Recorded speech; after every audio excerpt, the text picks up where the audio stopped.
Megan will be late. She's always got something to go to.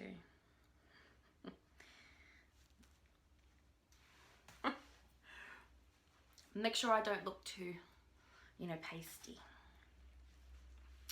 Just, Is the lighting good? We're good with the lighting? Okay. Hi, it's Christy Grace, and I'm here today to interview the amazing, brave people from the story Kidnapped Entanglement. Megan, it is so nice to finally be sitting down with you. Thank you for coming in. Thank you so much for having me. It's so nice to be here and to talk about everything that went down because it was pretty intense. Well, we have some really great questions for you. This is the first interview since the book came out. First of all, how did you feel when someone wanted to write a story and write a book about your adventure, your situation? It's so great to finally have the story out, I have to say. My story, like Jazz, Aaron, everybody finally gets to say sort of what happened. Well, we really appreciate you sharing your story with everybody, and this book hopefully will give people an insight into the whole ordeal that maybe they didn't hear in some of the early interviews. So, some of our questions, we have burning questions waiting for you, and one of those are, what was the piece of jewelry that you missed the most?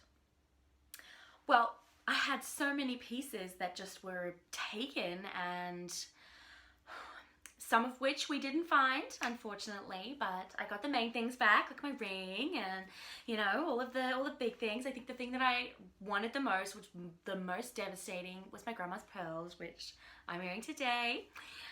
They are the most sentimental, and I am so grateful that we got them back. They really just tie an outfit in together. What was it like in those first moments when you were taken? Oh my gosh, it was so scary. I had no idea what was going on, and I have never been kidnapped before. Friends of mine, like Camille and, Anastasia, we went to this ridiculous hostage situation to prepare, and because it's who wouldn't want to take us, but then we ended up, we were in, it was real, and I seriously never thought that was something that I would ever have to go through, and it was pretty intense, and it was just unreal. It was like watching yourself. You know how people say that, you can see above, and you're watching yourself, as beautiful as I was. It was pretty scary. So yeah, ridiculous. So what was the first thing that you did once you were finally home? What was the first thing? Oh, as soon as I got home, embarrassingly, I had a huge meal of all of my favorite foods, and then just the longest bath ever, and then crashed hard. It was you got no rest in that whole situation. It's crashed hard. It was intense, but yeah, I got to eat all my favorite stuff. Screw diets that day, you know what I'm saying? Except that the next day I was back on my diet, of course. But it was, yeah, it was just so nice to be able to do stuff that you couldn't do, you take for granted. There's so much that we take for granted and you don't even think about it. But yeah, that's what I did. What did you miss most from your life when you were dealing with this whole situation? When I was taken, oh my gosh. I have to say, the basic necessities, being able to, when nature calls, it's going whenever I wanted, and my bed, I woke up on that filthy ass mattress, that was so gross. So my bed, and my house is so beautiful that sometimes I don't even want to leave. And then plus I desperately wanted to change my clothes. These things were ridiculous. The things I was wearing was just so stupid. But yeah, so yeah, all my stuff, the stuff that you don't think about, and also the biggest thing, don't tell anybody, but my toothbrush, man, I was dying for this just basic necessities, you miss them when you can't use them. But yeah.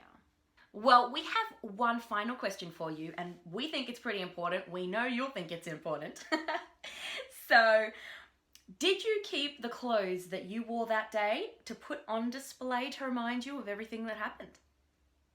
Oh my gosh, I did not. I burnt those so hard. Like, that actually would have been a really great idea. I should buy the exact same outfit and put it up and just be like, this is the outfit that I wore. I mean, like, not the exact one because it was so dirty and like it was insane. Like, you have no idea. But like, no, I burnt those in like a ritual sort of a situation. I was like, forget this. Like, I'm gonna forget all about this ridiculous situation. And the whole entire ordeal, I burnt it, took this, and watched it drop in flames. It was hard because my shoes.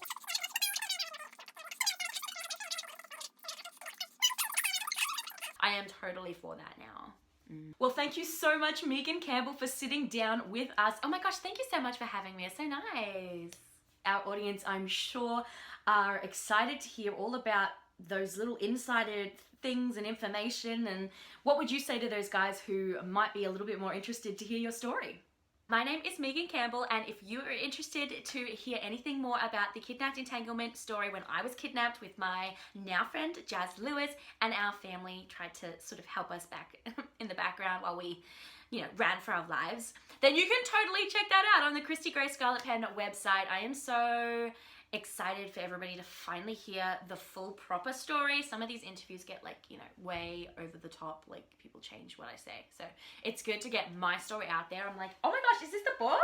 Oh my gosh, I didn't even see it. Why am I on the back? This is like, I should be on the front. This is my story. Normally, like, front cover, man. Anyway, whatever. I wasn't involved in the cover process, but you know, check it out. Like, it's a great story, and you'll see how, you know, I overcame adversity to escape. It's yeah. Thanks again, Megan. Appreciate it. Thank you so much. Oh, it was so fun. Okay, bye. Bye. Bye, Megan. Bye. Boy, she's a handful, isn't she? Oh, I hope all the interviews aren't like that. Oh my gosh, Megan Campbell. Are we rolling? Don't play that. We can't show that. Hey!